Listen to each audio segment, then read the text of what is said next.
What's up, guys? It's Coach Grant with First Down Training, and today we're going to be breaking down some of the best Week 9 NFL route running. So we talk about some of the 3 best routes that I saw yesterday in the NFL. We're going to be talking about actually one specific route that I feel like you guys can learn a lot from and why a receiver didn't get open, but we're mainly going to be focusing on the positive things of all these routes and why these receivers were able to create such separation, okay? So I hope this video helps you guys out, teaches you a few things about route running and how you guys can get open. But also, if you're a wide receiver and you're just now getting into the offseason and you want a step-by-step daily training schedule for the gym and on the field, check out that very first link in the description for our ultimate 8-week wide receiver workout plan. So what it is, it's 8 weeks. That's 2 months of specific workouts for on the field and in the gym. We map out everything for you guys with sets and repetitions, and we break it down with an instructional video where we explain each drill and exercise. There's over 500 drills and exercises in this plan, so check out that very first link below if you want that. Let's get started with this video. So this first route here, this was actually ended up being an interception, but this is such a great route. The ball was just thrown extremely behind and extremely late,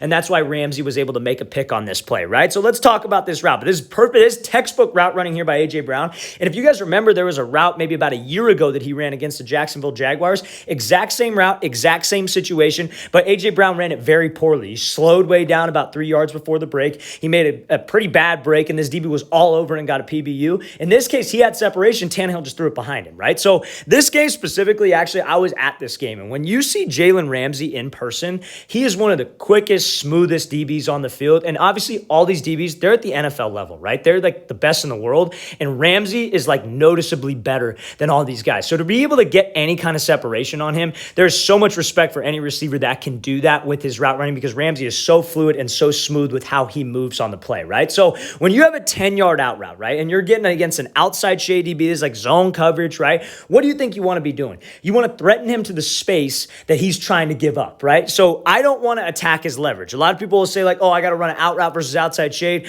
I want to square him up and attack his midline. But when you attack him, guess what he's going to do? He's going to weave and he's going to stay in that leverage. He's going to keep his leverage and you're going to run right into him. So you have to attack this inside shoulder. You almost want to split a DB into two. You want to attack the inside part to get his hips to flip so I can create some space. And that's exactly what A.J. Brown does. He does a great job of selling fade. Look at his eyes. Eyes are straightforward. He's in actual stride. His hips and his shoulders are committed vertical. This is such a difference from that route that I was talking about before, because the route I was talking about before, right around here, he started chopping his feet, slowing down, then he made a break. In this specific case, he's going full speed, he's staying in full stride, bam, pops this thing off on a single step. He does not start to round his hips and his shoulders because that's where Ramsey's looking. He keeps everything committed fade, and he keeps the stride fade and is able to cut right on a dime off of one step. That is such a great route. If that ball's out right now by Tannehill, this is a different kind of play, but because it's late, because it's behind, and it's not over here where only his guy can get it, obviously Ramsey makes a play on the ball, right? And that's one of those situations where we can't do anything as a receiver. Quarterback just threw this thing behind, threw this thing a little bit late. It happens, right? It's a timing thing. But for the route, we did what we needed to do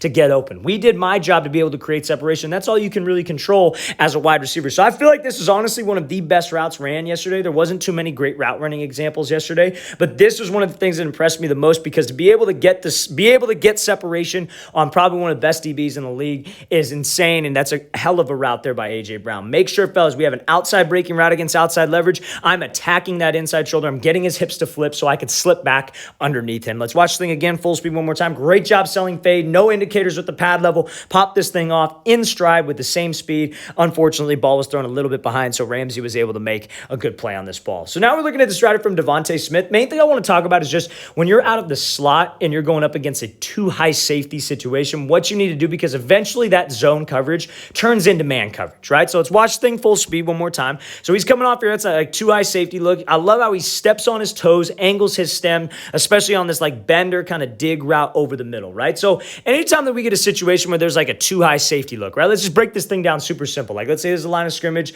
Let's say we got doubles on each side, and let's say there's two high safeties right here. If there's no threats into their zone from the outside receiver right here, it pretty much turns into man coverage with this slot, right? There's got to be a threat to the zone, obviously, and that's why you have certain plays where like maybe like this is a safety, the slot will run a dig, and this guy will run a post, and you make that safety pick one. But if there's no threats there, this turns into man coverage. He's watching his hips. He treats everything like man. So as a slot receiver, when I'm coming up on this route and I have anything inside breaking over the middle, I got to treat it like it's man coverage. I got to make sure that I'm attacking this DB. I'm closing the space with him. I'm trying to step on his toes, because if I could get space over the middle, I know I could get this catch and at least have a couple yards to try to make something happen, right? So Smith does a great job of angling that step, taking that like little bit of a pressure step to angle at at this DB to close the distance with him, to move him off that platform so he could break this thing right off and bend this thing back over the middle. Make sure, fellas, that anytime you're coming out of the slot, you're going up against a safety who it's like a two-eye coverage, whether maybe it's off man, maybe they run cover zero. My mindset is attacking him. If I have, like, let's say I got to run a post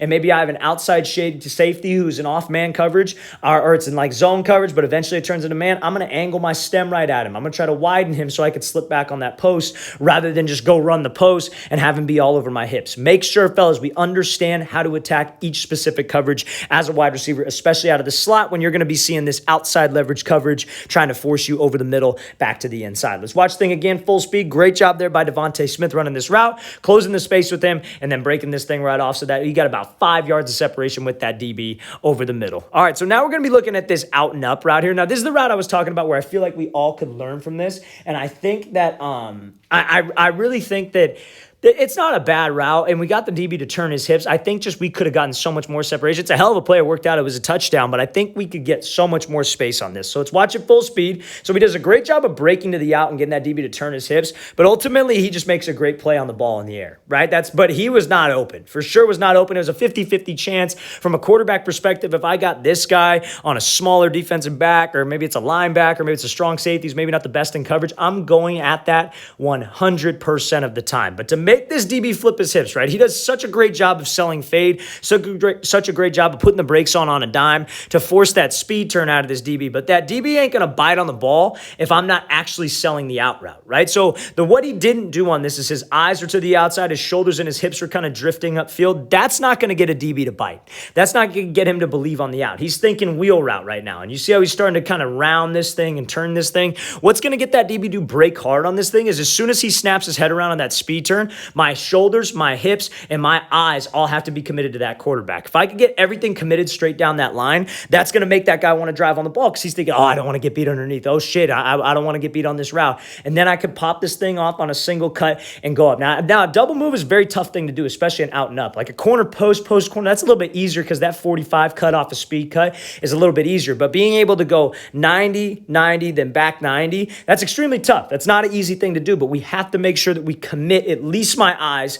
and at least my shoulders and my hips so I can really sell this thing. Because he does a good job of being in stride. He does a good job of bursting out on the out, but because we rounded it, because I didn't sell, this DB's in a position to make a play on the ball, and then I don't give, I'm confident in the 50-50 ball. I want to win the 50-50 ball, but we got to make sure that we could get more separation, especially you guys who aren't the biggest dudes in the world, who maybe are slot receivers, smaller outside receivers. Your route running, and maybe not the fastest receivers either. Your route running is what gets you open. Your route running is what keeps you on that field. Let's watch the thing again, full speed one more time.